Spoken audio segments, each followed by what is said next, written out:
ओम शांति। 27 सितंबर 2025 के ईश्वरीय महावाक्य। पहले सुनते हैं मुरली के मुख्य पॉइंट्स। बाबा ने कहा, यह है सच्ची गीता पाठशाला जहां बच्चे बूढ़े जवान आदि सब पढ़ते हैं। तुमको कितनी खुशी होनी चाहिए कि बाप हमें सारे सृष्टि के आदि मध्य अंत का ज्ञान देते हैं। अभी तुमको मालूम हुआ है, बाकी थोड़े दिन हैं, फिर हम जाएंगे अपने शांति धाम, सुख धाम। बाबा ने कहा, माया के विघ्न तो जरूर पड़ेंगे, तुम्हारे में बहुत सहनशीलता होनी चाहिए। विश्व की बादशाही ले रहे हो, कुछ मेहनत तो करनी पड़े। दुख सुख यह तो तुम्हारे कर्मों का हिसाब है। मैं कभी दुख नहीं देता, मैं तो आधा कल्प के लिए सुख देकर जाता हूँ। फिर अंत समय की स्मृति दिलाते हुए बाबा ने कहा, वह समय भी आएगा जो तुम बाहर नहीं निकल सकेंगे। दुख के दिन बहुत जोर से आएंगे। इस ड्रामा के राज को समझने में बड़ी विशाल बुद्धि चाहिए। अगर और कुछ भी ना समझो तो सिर्फ एक बात बुद्धि में याद रखो, मेरा तो एक शिव बाबा, दूसरा ना कोई। और अब सुनते हैं महावाक्यों को विस्तार से। मुरली का सार। मीठे बच्चे, तुम अभी सच्ची सच्ची पाठशाला में बैठे हो। यह सत्संग भी है। यहाँ तुम्हें सत्य बाप का संग मिला है जो पार लगा देता है। प्रश्न, हिसाब किताब के खेल में मनुष्यों की समझ और तुम्हारी समझ में कौन सा अंतर है? उत्तर, मनुष्य समझते हैं यह जो दुख सुख का खेल चलता है, यह दुख सुख सब परमात्मा ही देते हैं। और तुम बच्चे समझते हो कि यह हरेक के कर्मों के हिसाब का खेल है। बाप किसी को भी दुख नहीं देते, वह तो आते ही हैं सुख का रास्ता बताने। बाबा कहते हैं, बच्चे, मैंने किसी को भी दुखी नहीं किया है, यह तो तुम्हारे ही कर्मों का फल है। गीत, इस पाप की दुनिया से कहीं दूर ले चल। ओम शांति। मीठे मीठे रूहानी बच्चों ने गीत सुना। किसको पुकारते हैं? बाप को। बाबा आकर इस पाप की कलयुगी दुनिया से सतयुगी पुण्य की दुनिया में ले चलो। अभी जीव आत्माएं सब कलयुगी हैं, उन्हों की बुद्धि ऊपर जाती है। बाप कहते हैं, मैं जो हूँ जैसा हूँ ऐसा कोई नहीं जानते हैं।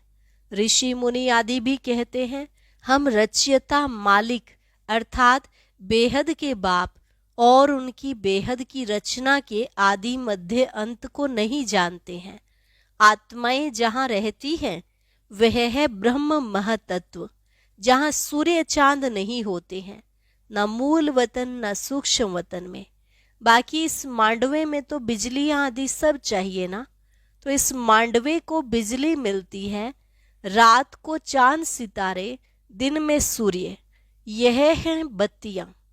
इन बत्तियों के होते हुए भी अंधियारा कहा जाता है। रात को तो फिर भी बत्ती जलानी पड़ती है। सतयुग त्रेता को कहा जाता है दिन और भक्ति मार्ग को कहा जाता है रात। यह भी समझ की बात है।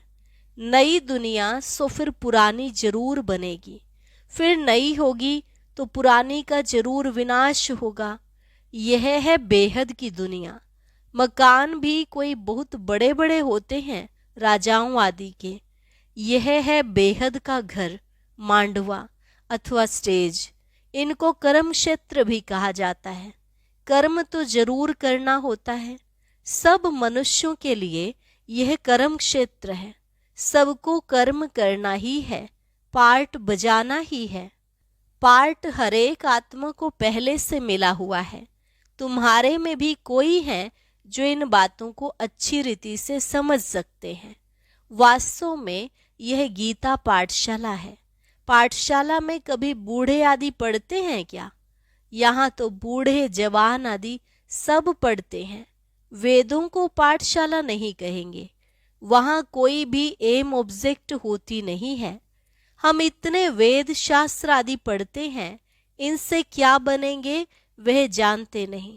कोई भी जो सत्संग है, एम ऑब्जेक्ट कुछ नहीं है। अब तो उनको सत्संग कहने से लज्जा आती है। सत्य तो एक बाप ही है, जिसके लिए कहा जाता है संग तारे कुसंग बोरे।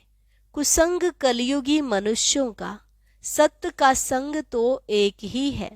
अभी तुमको वंडर लगता है, सारे सृष्टि के आदि मध्य अंत का ज्ञान कैसे बाप देते हैं। तुमको तो खुशी होनी चाहिए।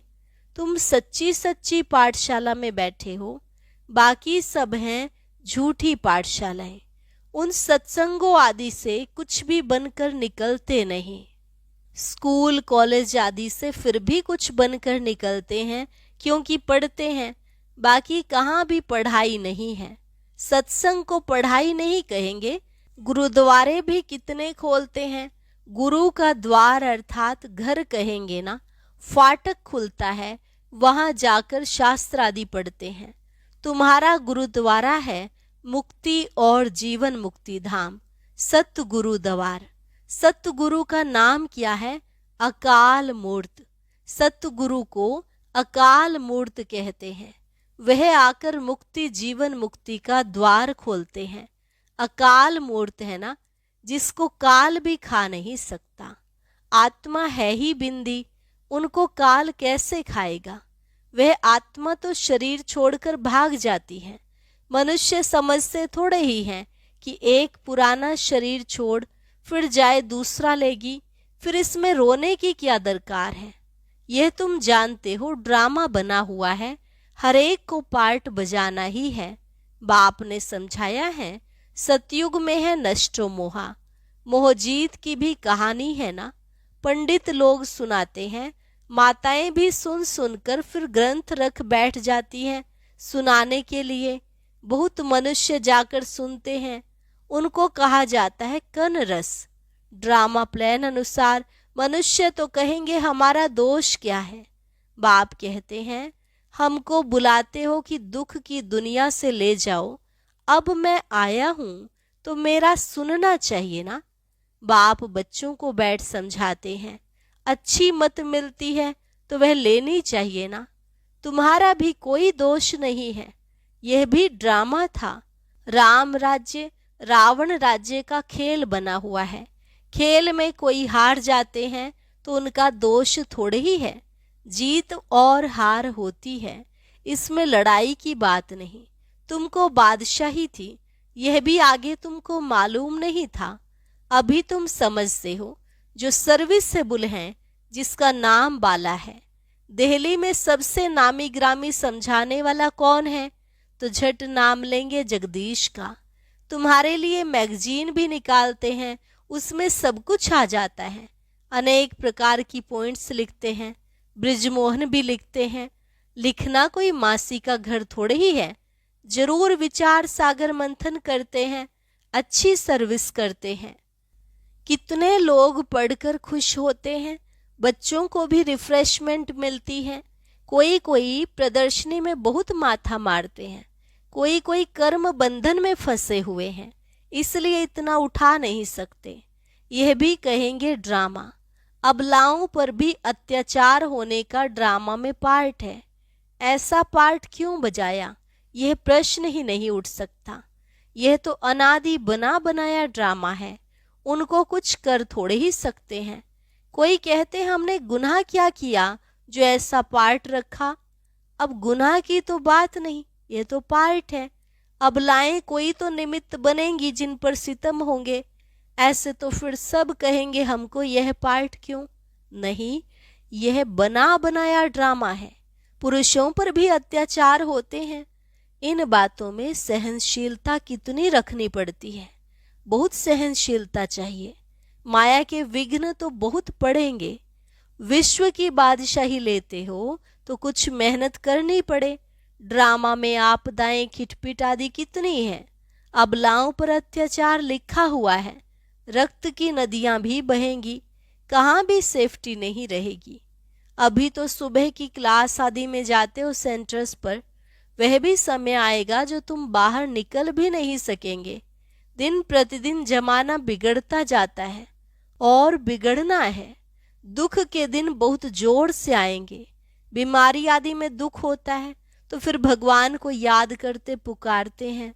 अभी तुमको मालूम है बाकी थोड़े दिन हैं, फिर हम अपने शांति धाम सुख धाम जरूर जाएंगे। दुनिया को तो यह भी पता नहीं है।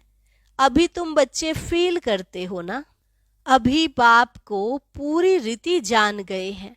वह सब तो समझते हैं परमात्मा शिवलिंग है, शिवलिंग की पूजा भी करते हैं। तुम शिव के मंदिर में जाते थे, कभी यह ख्याल किया कि शिवलिंग क्या चीज है? जरूर यह जड़ है तो चैतन्य भी होगा। यह तब क्या है? भगवान तो रचता है ऊपर में, उनकी निशानी है सिर्फ पूजा के लिए। पूज्य होंगे तो फिर यह चीजें नहीं होंगी। शिव काशी के मंदिर में जाते हैं, किसको पता थोड़े ही है कि भगवान निराकार है। हम भी उनके बच्चे हैं। बाप के बच्चे होकर फिर हम दुखी क्यों हैं? विचार करने की बात है ना। आत्मा कहती है हम परमात्मा की संतान हैं, फिर हम दुखी क्यों हैं? बाप तो है ही सुख देने वाला। बुलाते भी हैं, हे भगवान हमारे दुख मिटाओ। वह कैसे मिटाए? दुख सुख यह तो अपने कर्मों का हिसाब है। मनुष्य समझते हैं सुख का एवजा सुख, दुख का एवजा दुख परमात्मा ही देते हैं, उन पर रख देते हैं। बाप कहते हैं मैं कभी दुख नहीं देता हूँ, मैं तो आधा कल्प के लिए सुख देकर जाता हूँ। यह फिर सुख और दुख का खेल है। सिर्फ सुख का ही खेल होता फिर तो यह भक्ति आदि कुछ न हो। भगवान से मिलने के लिए ही यह भक्ति आदि सब करते हैं ना। अब बाप बैठ सारा समाचार सुनाते हैं। बाप कहते हैं तुम बच्चे कितने भाग्यशाली हो। उन ऋषि मुनियों आदि का कितना नाम है। तुम हो राज ऋषि, वह है हठयोग ऋषि। ऋषि अर्थात पवित्र। तुम स्वर्ग के राजा बनते हो तो पवित्र जरूर बनना पड़े। सत्युग त्रेता में जिनका राज्य था उनका ही फिर होगा, बाकी सब पीछे आएंगे। तुम अभी कहते हो हम श्रीमत पर अपना राज्य स्थापन कर रहे हैं। पुरानी दुनिया का विनाश होने में भी समय तो लगेगा ना।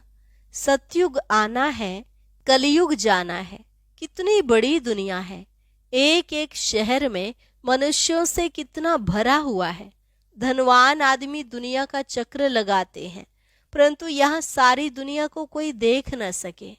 हाँ, सतयुग में देख सकते हैं, क्योंकि सतयुग में है ही एक राज्य, इतने थोड़े राजाएं होंगे। यहाँ तो देखो कितनी बड़ी दुनिया है। इतनी बड़ी दुनिया का चक्र कौन लगाए? वहां तुमको समुद्र में जाने का नहीं है। वहां सिलोन बर्मा आदि होंगे? नहीं, कुछ भी नहीं। ये कराची नहीं होगी। तुम सब मीठी नदियों के किनारे पर रहते हो। खेती बाड़ी आदि सब होती है। सृष्टि तो बड़ी है। मनुष्य बहुत थोड़े रहते हैं, फिर पीछे वृद्धि होती है। फिर वहां जाकर अपना राज्य स्थापन किया। धीरे धीरे हप करते गए, अपना राज्य स्थापन कर दिया। अभी तो सबको छोड़ना पड़ता है। एक भारत ही है जिसने किसी का भी राज्य छीना नहीं है, क्योंकि भारत असल में अहिंसक है ना। भारत ही सारी दुनिया का मालिक था और सब पीछे आए हैं जो टुकड़े टुकड़े लेते गए हैं। तुमने कोई को भी हप नहीं किया है, अंग्रेजों ने हप कर लिया है। तुम भारतवासियों को तो बाप विश्व का मालिक बनाते हैं। तुम कहाँ गए थोड़े ही हो। तुम बच्चों की बुद्धि में यह सारी बातें हैं। बूढ़ी माताएं तो इतना सब समझ न सके। बाप कहते हैं अच्छा है जो तुम कुछ भी पढ़ी नहीं हो। पढ़ा हुआ सब बुद्धि से निकालना पड़ता है। एक बात सिर्फ धारण करनी है, मीठे बच्चे बाप को याद करो। तुम कहते भी थे ना बाबा आप आएंगे तो हम वारी जाएंगे, कुर्बान जाएंगे। तुम्हें फिर हमारे पर कुर्बान जाना है। लेन देन होती है ना। शादी के टाइम में स्त्री पुरुष एक दो के हाथ में नमक देते हैं। बाप को भी कहते हैं हम पुराना सब कुछ आपको देते हैं। मरना तो है, ये सब खत्म होना है। आप हमको फिर नई दुनिया में देना। बाप आते ही हैं सबको ले जाने। काल है ना। सिंध में कहते थे ये कौन सा काल है जो सबको भगाकर ले जाते हैं। तुम बच्चे तो खुश होते हो, बाप आते ही हैं ले जाने। हम तो खुशी से अपने घर जाएंगे। सहन भी करना पड़ता है। अच्छे अच्छे बड़े बड़े घर की माताएं मार खाती हैं। तुम सच्ची कमाई करते हो। मनुष्य थोड़े ही जानते हैं वह है ही कलयुगी शूद्र संप्रदाय। तुम हो संगम युगी पुरुषोत्तम बन रहे हो। जानते हो पहले नंबर में पुरुषोत्तम यह लक्ष्मी नारायण है ना। फिर डिग्री कम होती जाएगी, ऊपर से नीचे आते रहेंगे, फिर आहिस्ते आहिस्ते गिरते रहेंगे। इस समय सब गिर चुके हैं। झाड़ पुराना हो चुका है, तना सड़ गया है। अब फिर स्थापना होती है, फाउंडेशन लगता है ना। कलम कितना छोटा होता है, फिर उनसे कितना बड़ा झाड़ बढ़ जाता है। यह भी झाड़ है। सतयुग में बहुत छोटा झाड़ होता है, अब कितना बड़ा झाड़ है। वैरायटी फूल कितने हैं मनुष्य सृष्टि के। एक ही झाड़ में कितनी वैरायटी है। अनेक वैरायटी धर्मों का झाड़ है मनुष्यों का। एक सूरत न मिले दूसरे से, बना बनाया ड्रामा है ना। एक जैसा पार्ट कोई का हो नहीं सकता। इनको कहा जाता है कुदरती बना बनाया बेहद का ड्रामा। इसमें भी बनावट बहुत है। जो चीज रियल होती है वह खत्म भी होती है। फिर 5000 वर्ष के बाद रियलिटी में आएंगे। चित्र आदि भी कोई रियल बने हुए थोड़े ही हैं। ब्रह्मा की भी शक्ल फिर 5000 वर्ष बाद तुम देखेंगे। इस ड्रामा के राज को समझने में बुद्धि बड़ी विशाल चाहिए। और कुछ न समझो, सिर्फ एक बात बुद्धि में रखो, एक शिव बाबा, दूसरा ना कोई। यह आत्मा ने कहा, बाबा हम आपको ही याद करेंगे। यह तो सहज है ना। हाथों से काम करते रहो और बुद्धि से बाप को याद करते रहो। अच्छा, मीठे मीठे सिकिलधे बच्चों प्रति मात पिता बाप दादा का याद प्यार और गुड मॉर्निंग। रूहानी बाप की रूहानी बच्चों को नमस्ते। रूहानी बच्चों की रूहानी बाप दादा को नमस्ते नमस्ते, गुड मॉर्निंग। शुक्रिया बाबा, शुक्रिया। धारणा के लिए मुख्य सार। सहनशीलता का गुण धारण कर माया के विघ्नों में पास होना है। अनेक आपदाएं आएंगी, अत्याचार होंगे। ऐसे समय पर सहन करते बाप की याद में रहना है। सच्ची कमाई करनी है। विशाल बुद्धि बन इस बने बनाए ड्रामा को अच्छी रीति समझना है। यह कुदरती ड्रामा बना हुआ है, इसलिए प्रश्न उठ नहीं सकता। बाप जो अच्छी मत देते हैं उस पर चलते रहना है। वरदान। माया जीत विजयी बनने के साथ साथ परोपकारी भव। माया जीत विजयी बनने के साथ साथ परोपकारी भव। अभी तक स्व कल्याण में बहुत समय जा रहा है, अब परोपकारी बनो। माया जीत विजयी बनने के साथ साथ सर्व खजानों के विधाता बनो। अर्थात हर खजाने को कार्य में लगाओ। खुशी का खजाना, शांति का खजाना, शक्तियों का खजाना, ज्ञान का खजाना, गुणों का खजाना, सहयोग देने का खजाना बांटो और बढ़ाओ। जब अभी विधातापन की स्थिति का अनुभव करेंगे अर्थात परोपकारी बनेंगे, तब अनेक जन्म विश्व राज्य अधिकारी बनेंगे। स्लोगन। विश्व कल्याणकारी बनना है तो अपनी सर्व कमजोरियों को सदा काल के लिए विदाई दो। विश्व कल्याणकारी बनना है तो अपनी सर्व कमजोरियों को सदा काल के लिए विदाई दो। अव्यक्त इशारा। अब लग्न की अग्नि को प्रज्वलित कर योग को ज्वाला रूप बनाओ। जैसे किला बांधा जाता है जिससे प्रजा किले के अंदर सेफ रहे, एक राजा के लिए कोठरी नहीं बनाते, किला बनाते हैं। आप सभी भी स्वयं के लिए, साथियों के लिए, अन्य आत्माओं के लिए ज्वाला रूप याद का किला बांधो। याद के शक्ति की ज्वाला हो तो हर आत्मा सेफ्टी का अनुभव करेगी। और अभी सुनते हैं आज का अव्यक्त ज्ञान मोती।